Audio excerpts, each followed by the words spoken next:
certains artistes ne se contentent pas de faire de la musique. Ils tissent des univers. Ils dévoilent leur âme, sans filtre, pour éclairer la nôtre. Mac Miller, de son vrai nom Malcolm James McCormick, fut de cela. Plus qu'un rappeur, il était un poète de l'intime, un explorateur du sensible, un musicien touche à tout animé par une quête de vérité. Derrière ses sourires et son humour désarmant se cachait une profondeur rare, une douleur douce, une lumière fragile mais éclatante. Ce récit est un hommage. Une dédicace. À un être qui a transformé les mots en refuge et la musique en confession. 1.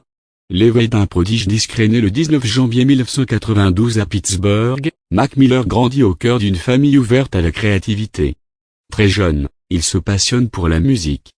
Piano, batterie, guitare, basse. Il apprend tout, seul, comme guidé par une force intérieure. À l'adolescence, il commence à rapper sous le nom de Mac, posant les premiers vers d'un destin exceptionnel. En lui, tout est sincère. Même ses premiers freestyles ont l'allure de confidence.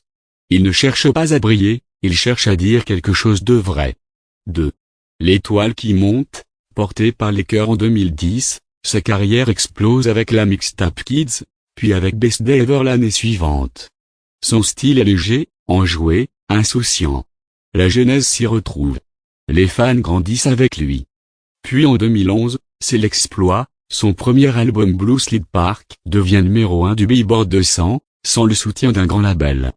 Une performance historique. Mac Miller devient une étoile. Mais jamais il ne se prend pour le ciel. Il reste humble. Il observe. Il doute. Et doucement, il se métamorphose.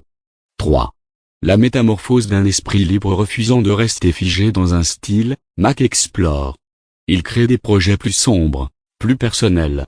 En 2013, Watching Movie with the Sound of révèle un artiste introspectif, lucide, presque mystique. Il alterne les alias, Larry Fierman pour produire, de Lionel Thomas pour expérimenter, Larry Lovenstein pour chanter l'amour en jazz. C'est un artisan du son.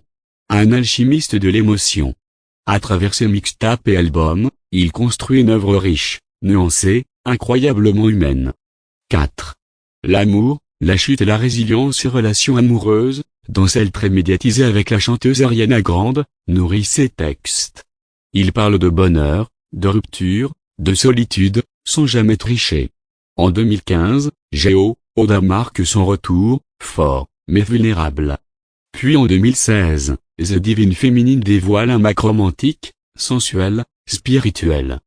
Il n'est plus seulement rappeur, il est chanteur, producteur, explorateur sonore. Mais derrière la créativité, la lutte est là, celle contre les addictions, contre la pression, contre soi-même. Et malgré tout, il continue. Il transforme la douleur en beauté. 5. Swimming, la paix avant l'orage en août 2018. Il sort Swimming, un chef-d'œuvre de douceur et d'apaisement. On y entend un Mac apaisé, vulnérable, vrai. Il ne cherche pas le hit. Il cherche la paix intérieure. Mais quelques semaines plus tard, le 7 septembre 2018, le monde perd une lumière. Mac Miller meurt d'une overdose accidentelle à 26 ans. Une onde de choc. Une tristesse universelle. Car on ne perdait pas qu'un artiste. On perdait un ami, un frère, un cœur pur. 6. Circle, l'ultime message en 2020, sort Circle, album posthume, achevé avec amour par le producteur John Brion. Il y chante la rédemption, la fatigue, la tendresse. Il ne rappe plus, il murmure à l'âme. C'est un dernier cadeau. Une dernière prière. Et en 2025, le monde découvre Balloonerism, un album secret, retrouvé, preuve que même après sa mort, Mac Miller continue de nous parler, nous apaiser, nous inspirer. Conclusion: Mac Miller n'était pas seulement un rappeur. Il était un être à part. Un voyageur du cœur, un artisan de l'émotion brute. Son art évolua avec lui, grandit avec lui, chanta ses douleurs, ses amours, ses espoirs.